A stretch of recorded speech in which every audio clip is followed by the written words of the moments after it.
صبح جمعہ مسجد نبوی شریف بتاریخ 17 جمادی الاول 1442 ہجری بمطابق 1 جنوری 2021 بعنوان دوسروں کی عیب جوئی پر وارننگ، خطیب فضیلت الشیخ صلاح البدیر، ترجمہ بآواز حافظ محمد اقبال راشد۔ تمام تعریفیں اللہ بہت بڑے اور عظیم کے لیے ہیں جو ہر چیز پر قادر ہے، جس نے ہر قسم کے عیب جوئی اور غیبت کو حرام قرار دیا ہے، اور میں گواہی دیتا ہوں کہ اللہ وحدہ لا شریک کے علاوہ کوئی سچا معبود نہیں جو ہر تشبیہ سے بالا تر ہے، اور میں گواہی دیتا ہوں کہ بلا شبہ ہمارے نبی و سردار جناب محمد صلی اللہ علیہ وسلم اس کے بندے اور رسول ہیں اور سراج منیر ہیں۔ اے اللہ آپ اور آپ کی تمام آل و اصحاب پر ایسا صلاۃ و سلام نازل فرما جو ہمیشہ اور پے در پے پہنچتے رہے۔ حمد و ثنا کے بعد اے مسلمانوں، اے ایمانداروں، اللہ تعالی سے ڈرتے رہو، وہ تمہارے اور اچھی بات کہو، درست بات کہو، وہ تمہارے اعمال کی اصلاح کرے گا، گناہوں کو معاف کر دے گا اور تمہارے گناہوں کو معاف کر دے گا۔ اے مسلمانوں، عقل مند اور سمجھدار لوگ ہمیشہ اپنے آپ کو بدنما دھبوں اور معیوب کاموں سے بچاتے ہیں، انتہائی شاندار کردار اور خوبیوں کو اپنا کر شکوک و شبہات سے بالا تر رہتے ہوئے اپنی عزت آبرو کی حفاظت کرتے ہیں۔ عظیم کردار انسان صرف وہی ہوتا ہے جو زندگی بھر بذریعہ نیکی اپنی آبرو کو داغدار ہونے سے بچاتا ہے۔ تمہاری عمر اس امر پر شاہد ہے کہ نوجوان کی موت عیب نہیں اگر زندگی بے عیب گزاری ہو۔ ہر زندہ شخص اگر صحت مند ہو وہ قبر والوں سے زیادہ باقی نہیں رہ سکتا۔ جدت و شباب دونوں ہی فرسودگی کا شکار ہیں اور ہر ایک شخص نے ایک دن اللہ کی طرف ہی جانا ہے۔ مومن کبھی نہیں چاہتا کہ وہ شکوک و شبہات کے تیر پھینکنے والوں کا مدعا یا قابل نفرت تذکروں کا ٹارگٹ یا ملامت کرنے والوں کا موضوع سخن اور بہتان بازوں اور عیاروں کا نوالا تر بنے، بلکہ وہ طاقت سے بالا تر مفروضوں کے اصولوں اور ناقابل شکست خیالات سے الگ تھلگ رہتا ہے۔ شکوک و شبہات اور ناقابل تہمت چیزوں سے برات کے اظہار سے لوگوں سے سلامتی چاہتا ہے۔ ام المؤمنین حضرت صفیہ رضی اللہ تعالی عنہ رمضان کے آخری عشرے میں مسجد کے اندر رسول اللہ صلی اللہ علیہ وسلم کے پاس آپ کی زیارت کے لیے ان کی اعتکاف گاہ میں تشریف لائیں۔ کچھ دیر آپ سے باتیں کی، پھر واپسی کے لیے اٹھی، اور جب مسجد کے باب ام سلمہ نامی دروازے پر پہنچی تو 2 انصاری صحابہ گزر رہے تھے، تو نبی مکرم صلی اللہ علیہ وآلہ وسلم نے انہیں کہا، ٹھہرو، بلا شبہ یہ میری بیوی صفیہ بنت حیی ہے۔ تو ان دونوں نے عرض کیا، سبحان اللہ، اے اللہ کے رسول، اور یہ ان پر بڑا شاق گزرا تو نبی مکرم صلی اللہ علیہ وآلہ وسلم نے فرمایا، یقیناً شیطان انسان کے خون کی جگہ گردش کرتا ہے، اس لیے مجھے خدشہ ہوا کہ کہیں وہ تمہارے دلوں میں کوئی شک و شبہ نہ ڈال دے۔ بخاری و مسلم۔ پرانی کہاوت ہے کہ جو آدمی لوگوں کو اپنی مذمت کا موقع خود فراہم کرتا ہے تو وہ اس کی حق نہ حق دونوں میں مذمت کرتے ہیں۔ جس نے اپنے آپ کو خواہش پرستی سے نہ روکا اس کے عیوب ظاہر اور راز فاش ہو جاتے ہیں، اور کہا گیا ہے کہ شکوک و شبہات کی سرگوشی میں نہ پڑو اور جان لو کہ تم پر ایک نگران ہے۔ عقل مند ہمیشہ مذمت و قباحت کے اسباب سے دور اور عداوت و ناراضگی کے وجوہات سے بالا تر رہتا ہے۔ عوف بن محلم خزائی کہتے ہیں، نوجوان بے وجہ مذمت، عزت و آبرو کے مجروح ہونے سے تو ڈرتا ہے مگر قاطع تلواروں کے وار سے نہیں ڈرتا۔ میں اپنی آبرو کو بے وجہ سرگوشی داغدار ہونے سے بچاتا ہوں، کیونکہ فساد و شر سے بچنے والا ہی سعادت مند ہوتا ہے۔ اسمعول بن عادیہ ازدی کہتا ہے، جب آدمی اپنی عزت کو داغدار ہونے سے بچا کر رکھتا ہے تو زیب تن کیا گیا اس کا ہر لباس ہی خوبصورت ہے۔ لوگوں کی زبانیں عیب جوئی میں تیز اور ان کے نفس خامیوں کے شوقین ہوتے ہیں۔ وہ خوبیاں تھوڑی اور خامیاں زیادہ پھیلاتے ہیں اور ان میں فضائل کی نسبت اور زیادہ سرایت کرتی ہے۔ محفلوں میں غیبت اور عیب جوئی کی بھرمار ہوتی ہے سوائے ان لوگوں کے جن پر اللہ کی خاص مہربانی ہو، اور وہ بہت ہی تھوڑے ہوتے ہیں۔ بکر بن عبداللہ کہتے ہیں، جب کسی کو دیکھو کہ وہ اپنے عیبوں کو فراموش کر کے لوگوں کی عیب جوئی میں مصروف ہے تو جان لو کہ وہ دھوکے کا شکار ہے۔ محمد بن سیرین کہتے ہیں، ہمیں بتایا جاتا تھا کہ سب سے بڑھ کر غلطیاں بھی انہی کی ہوتی ہیں جو لوگوں کی خطائیں بیان کرنے کے لیے سب سے زیادہ فارغ ہوتے ہیں۔ بعض بزرگوں کا کہنا ہے کہ ہم نے ایسے سلف صالحین کو پایا جو نماز روزہ کے بجائے لوگوں کی آبرو ریزی سے باز رہنے کو ہی عبادت سمجھتے تھے۔ ربی بن خثیم سے پوچھا گیا، ہم نے آپ کو کبھی کسی کا عیب بیان کرتے نہیں دیکھا، تو انہوں نے کہا، میں تو اپنے نفس سے ہی راضی نہیں تو لوگوں کی مذمت کے لیے کیسے فارغ ہوں؟ میں اپنے نفس کے لیے روتا ہوں، مجھے علاوہ عظیم کے لیے رونے کی ضرورت نہیں۔ میں اپنے نفس کے لیے روتا ہوں، مجھے علاوہ عظیم کے لیے رونے کی ضرورت نہیں۔ دل میں میرے نفس کی فکر نے مجھے دوسروں سے بے نیاز کر دیا ہے۔ انسان کا عیب بھی یہی ہے کہ وہ اپنے عیبوں کو فراموش کرتے ہوئے اپنے بھائی کا پوشیدہ عیب بیان کرے۔ اگر وہ عقل مند ہوتا تو دوسروں کی خامیاں بیان نہ کرتا، کیونکہ اس میں اتنے عیب ہیں، اگر ان پر نظر پڑ جائے تو اس کے لیے اتنا ہی کافی ہے۔ حضرت ابو ہریرہ رضی اللہ تعالی عنہ سے مروی ہے کہ رسول اللہ صلی اللہ علیہ وسلم نے فرمایا، تمہارے کسی ایک کو اپنے بھائی کی آنکھ میں تنکا تک تو نظر دکھائی دیتا ہے جبکہ اپنی آنکھ کا شتیر بھی بھولا ہوا ہے۔ ابن حبان ابن اسیر کہتے ہیں، لوگوں کے معمولی عیبوں کو دیکھ کر انہیں بطور مثال بیان کرتا اور انہیں ان کا طعنہ دیتا ہے، جبکہ اس میں عیب ہیں جو ان کے عیوب کے سامنے آتے ہیں، جیسے تنکا شتیر کے مقابلے میں۔ اے اللہ کے بندے، اپنے عیبوں کی فکر کر، کیونکہ جو اپنے عیب چھوڑ کر دوسروں کے عیبوں میں مشغول ہو جائے اس کا دل اندھا ہو جاتا ہے، بدن تھک جاتا ہے، فکر بڑھ جاتی ہے اور اس کے لیے اپنی خامیاں دور کرنا مشکل ہو جاتا ہے۔ سب سے زیادہ لاچار وہ ہے جو لوگوں کے عیب بیان کرے، اور اس سے بھی بڑھ کر عاجز و بے بس وہ ہے جو لوگوں میں وہ عیب نکالے جو عیب اس کی ذات میں ہے۔ اور یہ یاد رکھو، جو لوگوں کے عیب بیان کرتا ہے لوگ اس کے عیب بیان کرتے ہیں، اور جو ان کی مذمت کرتا ہے وہ اس کی مذمت کرتے ہیں۔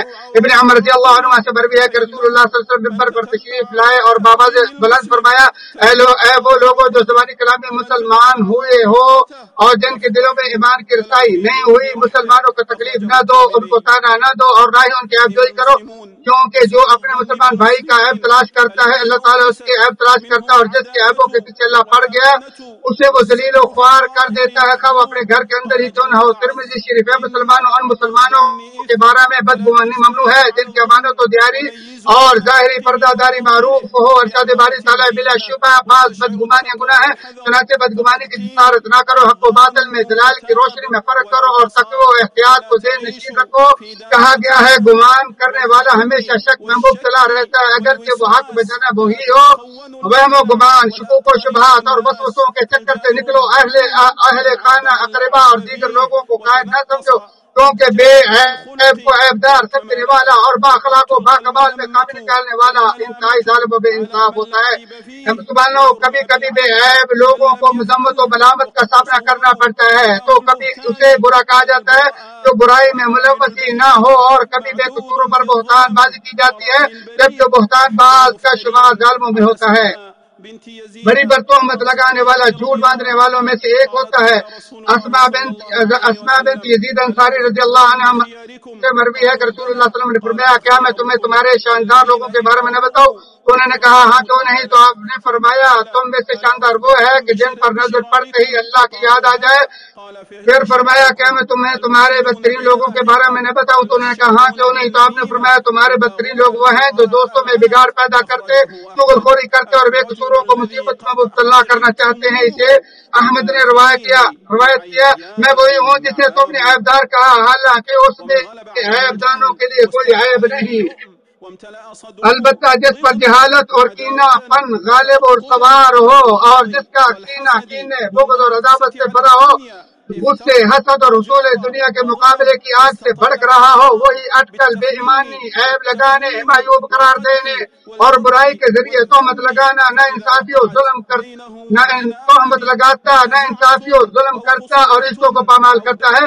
اور اگر اس کے اور کسی کے مابین کوئی تنازع، جھگڑا، دعویٰ یا مطالبہ کھڑا ہو جائے تو وہ اپنے منہ سے اس کی عزت کو پلید کرتا اور اس پر ایسی تہمت لگاتا ہے جو اس میں نہ ہو اور اسے بدنام کرنے کی کوشش کرتا ہے. ایک شاعر اور اس کے مخالف کے مابین ایک کنویں پر مقدمہ چل رہا تھا، تو شاعر کے فریق مخالف نے کہا یہ چور ہے اور چور کا بیٹا ہے.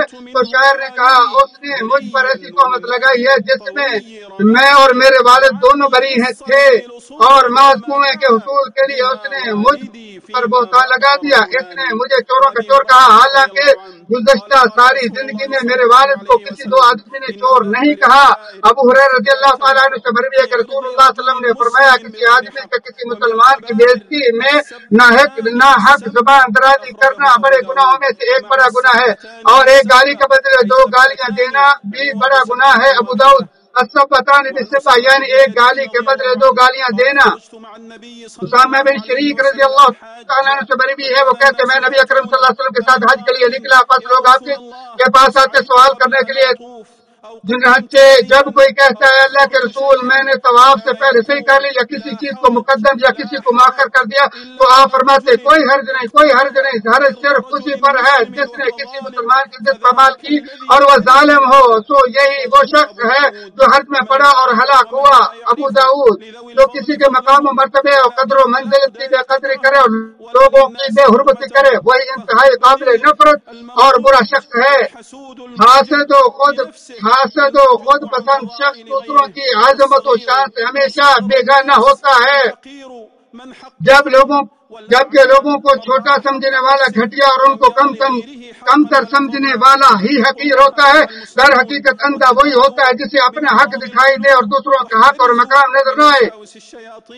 اللہ تعالیٰ سے ڈرو، دل کی بیماریوں کا علاج کرو، شیطانی وسوسوں سے بچو، لفظ و بےہودہ باتوں اور بدگمانیوں کا شکار نہ بنو، نہ ہی لوگوں کی افزائی پر وقت صرف کرو اور نہ ہی بغض و عداوت کے ہاتھوں تماشا بنو. حق کو قبول کرو اور اس کے تابع دار بن جاؤ. کسی پر اکتفا کرتے ہوئے اللہ تعالیٰ سے بخشش مانگتا ہوں، تم بھی اسی سے بخش طلب کرو، بلا شبہ وہی بخشنے والا مہربان ہے.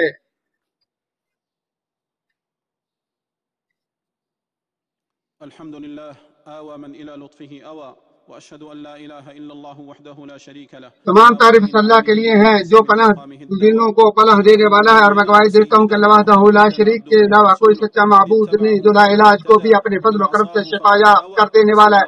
اور میں گواہی دیتا ہوں کہ ہمارے نبی سردار محمد صلی اللہ علیہ وسلم کے بندے رسول جس نے ان کی اتباع کی رشد و ہدایت پا گیا، اور جس نے آپ کی نافرمانی کی وہ گمراہ اور برباد ہو گیا. آپ اور آپ کے اہل و صحاب پر رحمت دنیا تک اللہ کا درود و سلام ہو. اے مسلمانوں، اس عیب جوئی کرنے والے اور تانا دینے والے کے اللہ تعالیٰ نے اپنی کتاب میں مذمت کی ہے، جو اپنے بھائی کی عدم موجودگی میں اس کی عیب جوئی کرتا ہے اور اس کی ملاقات پر اسے تانا دیتا ہے.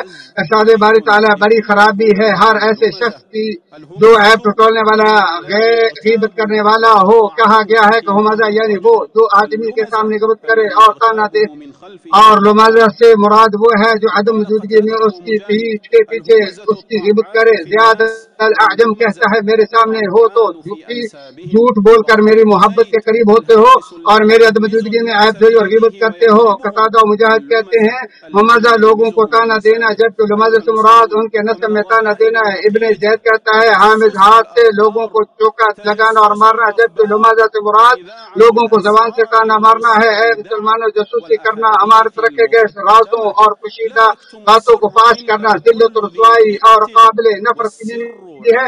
صرف قابل اعتماد شخص ہی راز کو چھپاتا ہے اور راز شاندار لوگوں کے پاس ہی محفوظ رہتا ہے۔ سمجھدار شخص وہی ہوتا ہے جو راز کو چھپا کر رکھے۔ حکیم کہتا ہے آزاد لوگوں کے دل رازوں کے مدفن ہوتے ہیں، اور کہا گیا ہے کہ چیک کرنے سے پہلے ہر ایک آدمی پر مطمئن ہونا حماقت ہے، اور کہا گیا ہے کہ راز کو طلبگار کے سپرد نہ کرو کیونکہ وہ راز کو ضائع کر دینے والا ہے۔ چنانچہ ہر فسادی، چغل خور اور ٹول لگانے والے سے خبردار، اگر تو نے اس کے پاس راز امانت رکھا تو وہ چغل خوری کرے گا، اور اگر چھپایا تو وہ بد ہضمی کا شکار ہو جائے گا۔ جو لوگوں نے کہا اسے یاد کر لیا، اور جو مس ہو گیا اسے خوب قرید لیا۔ نہ بات پر کنٹرول کر سکتا ہے اور نہ راز کی حفاظت کر سکتا ہے۔ جب آدمی اپنے راز کو بذات خود فاش کر دے اور اس پر دوسروں کو ملامت کرے تو وہ احمق ہے۔ جب آدمی کا دل اپنے راز سے تنگ ہو تو جسے راز سونپا گیا وہ اس سے زیادہ تنگ ہے۔ عداوت ابھارنے والوں، شر انگیزوں، جاسوسوں اور خبروں کی کھوج لگانے والوں سے خبردار، جو رازوں کو ڈھونڈتے، تدریجاً دھوکہ دیتے اور لوگوں کی باتوں پر کان لگاتے ہیں۔ تو انہوں نے کتنی ہی میتوں کو کریدا اور کتنے ہی گھروں کو تباہ کیا۔ جو آپ کے سامنے چغلی کرتا ہے وہ آپ کی بھی چغلی کرتا ہے، اور جو لوگوں کی خبریں تم کو حضرت حذیفہ رضی اللہ تعالیٰ عنہ سے مروی ہے کہ میں نے نبی اکرم صلی اللہ علیہ وسلم سے سنا فرماتے چغل خور جنت میں داخل نہیں ہوگا۔ بخاری و مسلم کے لفظ ہیں چغل خوری کرنے والا جنت میں نہیں جا سکتا۔ ابن حزم کہتے ہیں تمام لوگوں میں چغل خوروں سے بڑھ کر اگر کوئی شریر ہے تو وہ چغل خور ہی ہے، جبکہ چغلی ایک ایسی فطرت ہے جو گندی نسل، گھٹیا شاخ، عادت کے فساد اور ناپاک نشو و نما پر دلالت کرتی ہے۔ چغل خوری کرنے والا جھوٹ سے محفوظ نہیں، کیونکہ چغلی جھوٹ کی شاخوں میں سے ایک شاخ اور اس کی قسموں میں سے ایک قسم ہے، اسی لیے ہر چغل خور جھوٹا ہے۔ اے اللہ کے بندو، ان گھٹیا امور اور برے کاموں سے بچو جو نوکریوں کو کھاتے، عداوتوں کو ہوا دیتے، جھگڑوں کو بیج بوتے، خاندانوں اور گھروں کو تباہ کر دیتے ہیں۔ عادی و تمام کائنات کے شاف احمد صلی اللہ علیہ وسلم پر درود و سلام بھیجو، بس جس نے آپ صلی اللہ علیہ وسلم پر ایک بار درود بھیجا اللہ تعالیٰ اس پر اس کے وہ 10 رحمتیں نازل فرمائے گا۔ اے وہاب، اے کریم، اسلام کو، اہل اسلام کی عزت عظمت دے اور اس کے دشمنوں کو تباہ و برباد کر۔ اے اللہ، بلاد حرمین شریفین کی حفاظت فرما اور اس کے امن اور سکون اور اس کی خوشحالی کو برقرار رکھے۔ اے اللہ، خادم الحرمین شریفین کو اپنی رضا کے کاموں کی توفیق عطا فرما۔ اے اللہ، اس کے ولی عہد کو بھی اپنے اچھے کاموں کی اور رضا کے کاموں کی توفیق عطا فرما۔ ہمارے بیماروں کو شفا عطا فرما۔ اے اللہ، ہمارے مرنے والوں کو یا اللہ ان کی بخشش فرما۔ یا اللہ، ہمارے والدین پر اسی طرح رحمت فرما جیسے طرح انہوں نے ہمارے بچپن میں ہم پر رحم کیا اور ہمارے ساتھ شفقت کی۔